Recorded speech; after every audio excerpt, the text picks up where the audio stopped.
Saturday, 11th of July 1942. The others can't get used to the big clock outside which tells the time every quarter of an hour. But I like it, especially at night. I don't feel at home here yet. I don't hate it though. It is like a holiday in a strange little hotel. My bedroom was very empty when I arrived, but I have stuck up pictures of my favorite film actors and actresses. It's a lot better now. Marco and mother are a bit better now too. Yesterday, mother cooked some soup for the first time, but she went downstairs to talk and forgot all about it. The beans were burnt black. We couldn't get them out of the pot. Last night, the four of us went down to the private office to listen the news from the BBC in England on the radio. It was so frightened that I asked father to take me back upstairs. I thought someone might hear it. We have to be very quiet at night. Friday, 14th of August 1942. I haven't written for a month now, but not much has happened.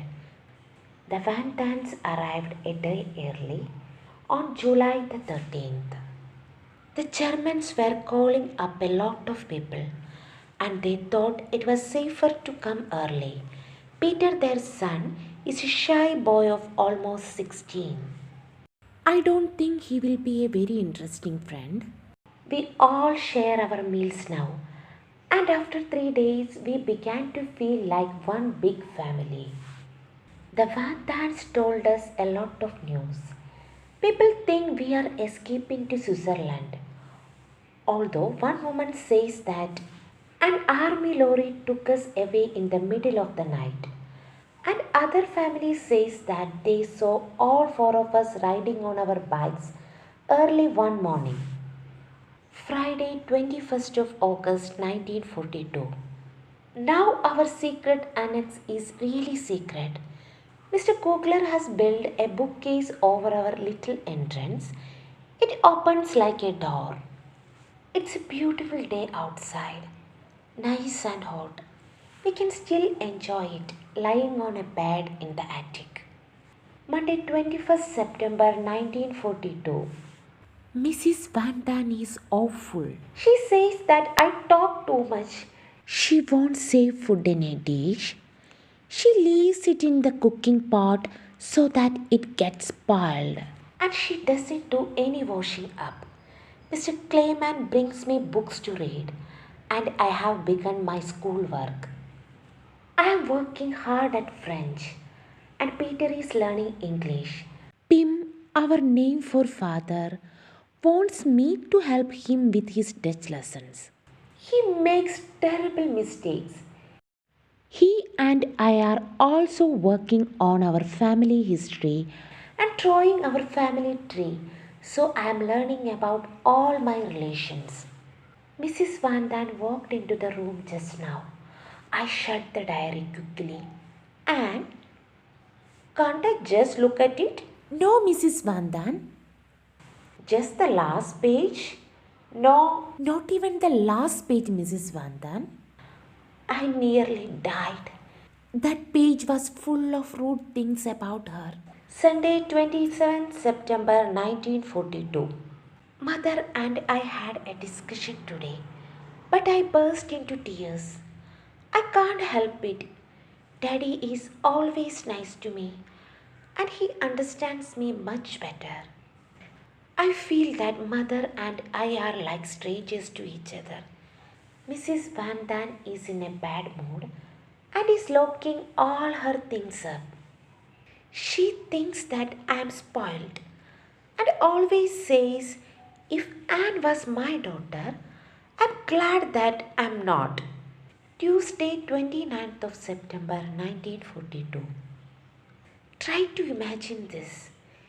We haven't got a bathroom, so we all take our water away to wash in different places. Peter goes in the office kitchen, which has a glass door. Mr. Van Dan carries his hot water upstairs so that he can be private. Mrs. Van Dan has not had a bath yet.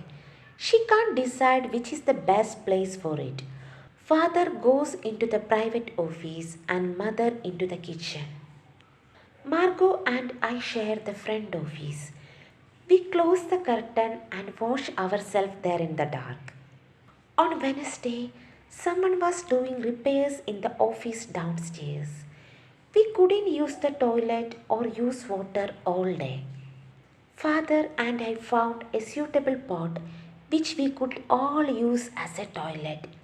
We had to sit still all day and not say a word. That was the most difficult thing for me. Thursday, 1st of October 1942. Yesterday I was very frightened. At 8 o'clock the doorbell suddenly rang. I thought that the Germans were coming to get us. But everybody said that someone only rang for a joke. Or that maybe it was the postman. And I felt calm again. Peter can be very funny sometimes. We both like to dress up in silly clothes. One evening he put on one of his mother's tight dress and I wore his suit. Everybody laughed so much. Me bought new skirt for Margot and me at the Bancroft. They looked like potato bags. Friday, 9th of October 1942. The news is very bad today. The Germans are taking away many of our Jewish friends. They are sent to concentration camp at Westerbork or even further away. We think many of them are murdered there. I feel terrible. The English radio says that the Germans are killing them with gas. Perhaps that's the quickest way to die. Perhaps you don't suffer so much that way. Tuesday, 20th of October 1942. My hand is still shaking as I write this. 2 hours ago, we heard an awful noise at our bookcase door. The knocking did not stop, and someone was pushing and pulling at the door. Perhaps they had to come to arrest us. We were white with fear. But at last we heard Mr. Clement's voice. Open up, it's me. The door was stuck and he couldn't open it. We had a good time on Monday.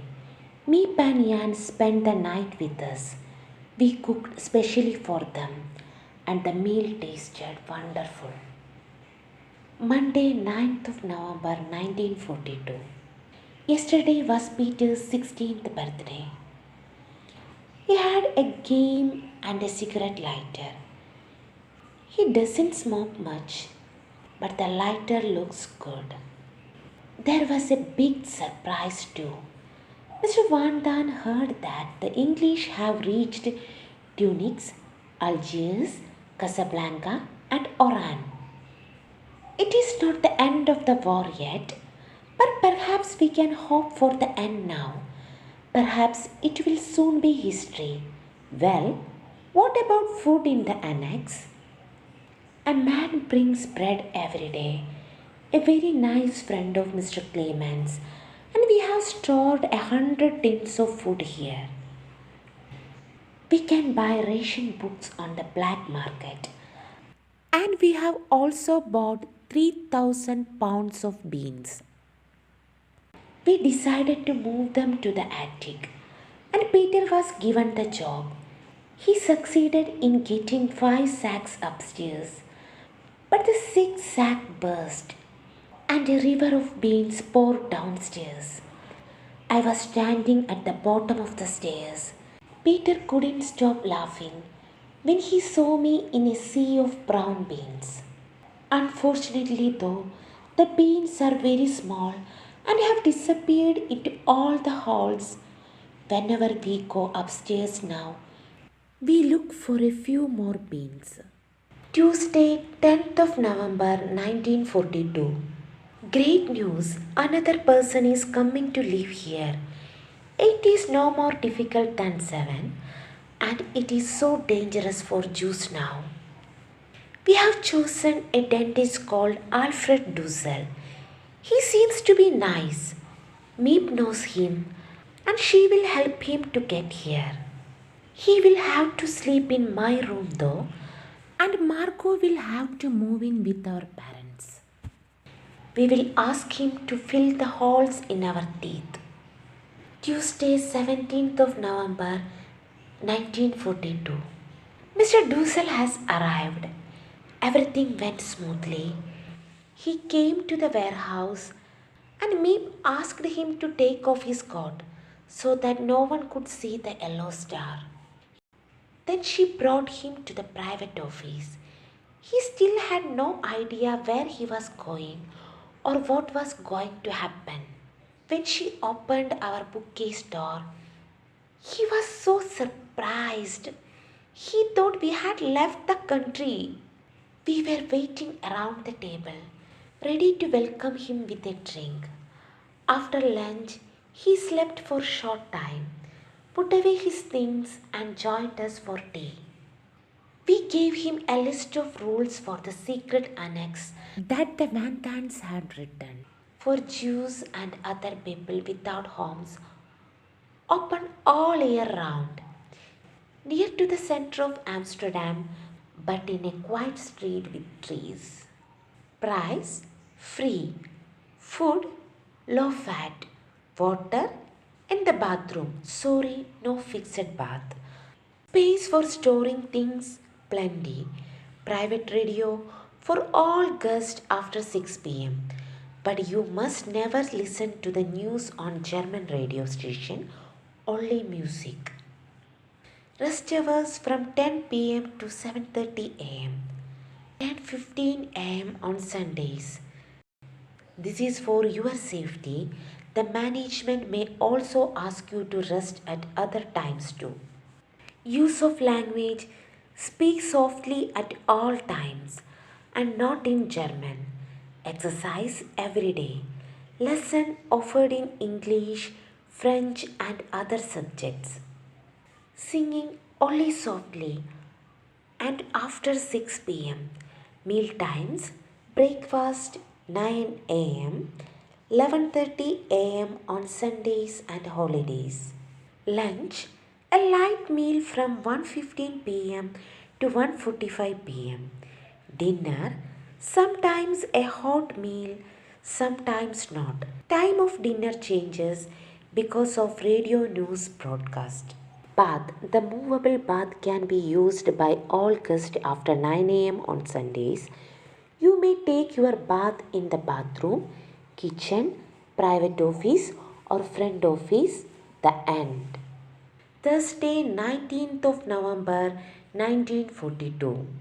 It's true, Mr. Dussel is a very nice man. He is willing to share a room with me, although I don't really like sharing my things with a stranger. But we all have to give up something here. If we can save just one of our friends, we will be doing something to help, says father. He is right. Mr. Dussel has told us a lot about the outside world. The news is terrible. The authorities have taken away so many friends and people we know to concentration camps. Army cars go around the street day and night to arrest people. They are looking for Jews. They knock on every door and ask whether any Jews live there. When they find a Jewish family, they take everybody away. They even pay money for information. In the evening, when it's dark, I often see long lines of innocent people walking on and on. Sick people, old people, children, babies, all walking to their deaths. We are very lucky here. I feel bad sleeping in a warm bed when our dearest friends are suffering so badly, and only because they are Jews. Saturday, 28th of November 1942. Mr. Dussel complains about me all the time, and they said that he liked children. He complains to mother, and then she is angry with me too. I think about it all in bed at night. Am I so bad? I either laugh or cry, then I fall asleep, wanting to be different. It's very confusing. Tuesday, 22nd of December 1942. The annex was delighted to hear that we are all getting extra quarter pound of butter for Christmas. We are each going to cook something with butter. Mr. Doozle says quiet, quiet to me all night, even if I just turn over in bed. But he gets up early on Sundays and put on the light to do the exercise. Yes, we all have to be very sensible here and not to get angry. But I could love to lock the door or hide his clothes or do something not at all sensible.